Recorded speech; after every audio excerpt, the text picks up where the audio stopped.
하나님 말씀 디모데후서 2장 1절로 4절 교독하겠습니다. 내 아들아, 그러므로 너는 그리스도 예수 안에 있는 은혜 가운데서 강하고 또 네가 많은 증인 앞에서 내게 들은 바를 충성된 자들에게 부탁하라. 그들이 또 다른 사람들을 가르칠 수 있으리라. 너는 그리스도 예수의 좋은 병사로 나와 함께 고난을 받으라. 병사로 복무하는 자는 자기 생활에 얽매이는 자가 하나도 없나니 이는 병사로 모집하는 자를 기쁘게 하려 함이라. 아멘. 잡동사니를 없앤다라는 제목으로 함께 말씀을 나누겠습니다.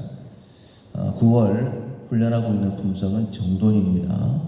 하나님께서 우리가 이제 품성 훈련 받기를 원하시죠. 우리가 변화되어야 될 부분이 있다는 것입니다. 8월 끈기의 훈련을 했습니다.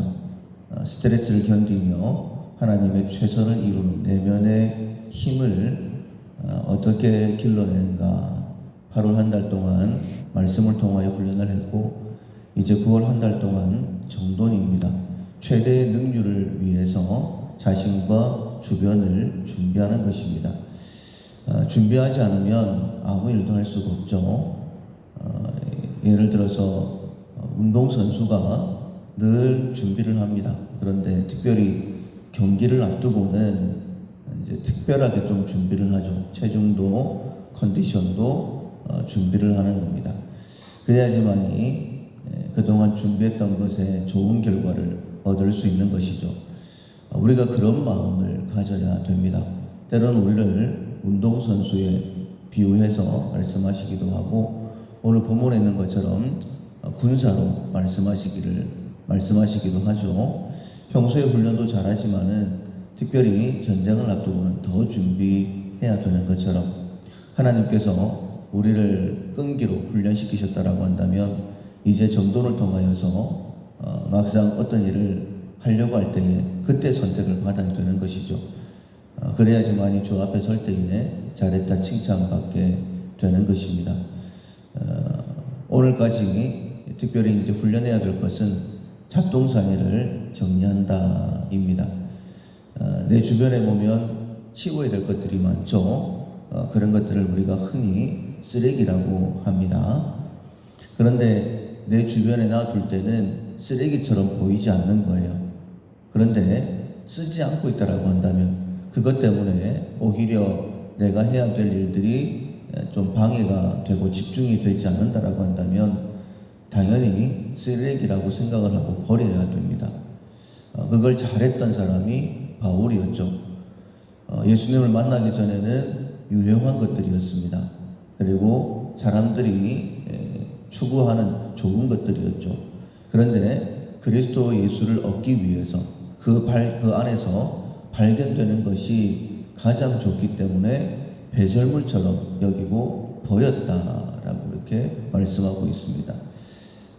우리가 시간이 영원하다라고 한다면 이것저것 다 해볼 수도 있을 것입니다. 그런데 시간이 유한하죠. 오는 데는 순서가 있어도 가는 데는 순서가 없다고, 내일이라도 당장 우리가 돌연사라고 이야기합니다. 하나님께서 심장을 멈춰버리시고 그리고 호흡을 멈춰버리시면 우리는 하나님께 부름받아야 됩니다. 그러면 우리의 예비한 것이 다 누구의 것이 되겠습니까?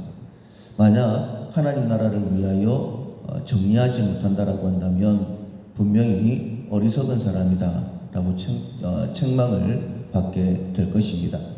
그래서 구분할 수 있어야 됩니다.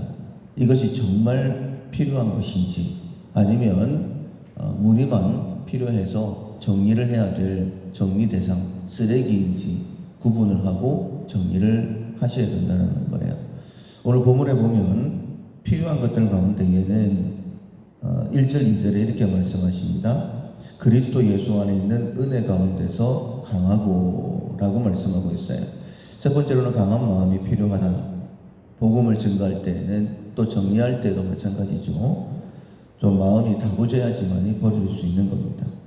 2절에 보면 또 네가 많은 증인 앞에서 내게 들은 바를 충성된 자들에게 부탁하라. 그들이 또 다른 사람들을 가르칠 수 있으리라.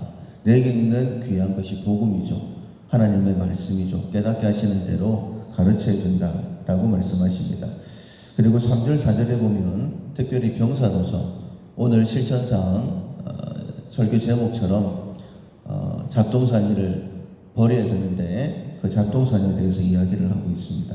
너는 그리스도 예수의 좋은 병사로 나와 함께 고난을 받으라. 병사로 복무하는 자는 자기 생활에 얽매이는 자가 하나도 없나니 라고 말씀하고 있습니다.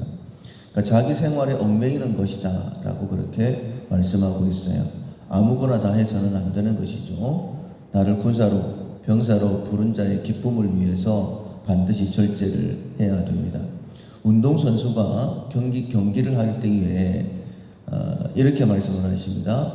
이기기를 다투는 자마다 무거운 짐과 얽매이기 쉬운 죄를 벗어버리고 라고 말씀하고 있어요. 얽매이기 쉬운 죄입니다. 죄가 있으면 마치 밧줄로 묶어놓은 것처럼 앞으로 전진할 수가 없죠. 아무리 배를 열심히 저어도 줄을 묶어놓으면 앞으로 나아갈 수가 없습니다. 그것과 마찬가지로 우리가 죄가 있으면 이사야서에 있는 말씀처럼 기도해도 응답이 없습니다.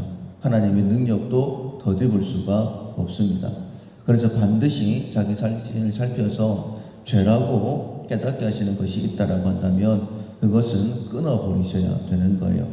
그런데 우리가 쉽게 간과하는 것이 무거운 짐입니다. 죄는 아닌데 내가 믿음의 행군을 할 때에 더디게 만드는 것들이 있다라는 거예요. 꼭 필요한 것들만 챙겨서 여행 가는 것이 아닙니다. 전쟁하는 거예요. 우리의 삶도 마찬가지죠. 우리는 하나님께 군사로 부름받은 자들입니다. 특별히 이 땅의 권세를 잡은 자는 사단이죠. 우리는 적진에 들어와 있습니다. 오직 하나님의 능력을 덧입지 않으면 하나님의 일을 감당할 수가 없는 거예요. 정신 똑바로 차리고 내가 내 생활에서 특별히 하나님을 섬김에 있어서 내 시간을 갉아먹는 것, 내 중심을 갉아먹는 것들이 무엇인지를 분별해내고 그것을 없애버려야 됩니다. 무거운 짐을 벗어버려야 되는 것이죠. 오늘 특별히 집안을 한번 돌아보십시오. 내 주변을 돌아보면서 냉장고도 한번 열어보시고 그리고 필요 없는 것들이 있으면 한번 버리면서 그것만 버리는 것이 아니라 혹시 내가 신앙생활함에 있어서 내가 주를 섬김에 있어서 영적인 잡동사니는 없을까? 주변을 한번 정리하면서 그렇게 돌아본다라고 한다면 굉장히 유익하지 않겠습니까? 두 가지를 다 할 수 있는 것이니까. 잡동사니를 없앤다. 내가 하나님의 일을 하려고 하면 특별히 지금 내가 전쟁하고 있고 지금 경기를 하고 있고 최선을 다해야 되는데 혹시나 영적으로 잡동사니는 없는가 꼭 살펴보시고 하나님 앞에 더 귀하게 쓰임받을 수 있는 우리 모두가 될 수 있기를 주님의 이름으로 축원합니다. 아멘. 찬송가 595장 나 맡은 본분은 찬송가 595장 찬양하시겠습니다.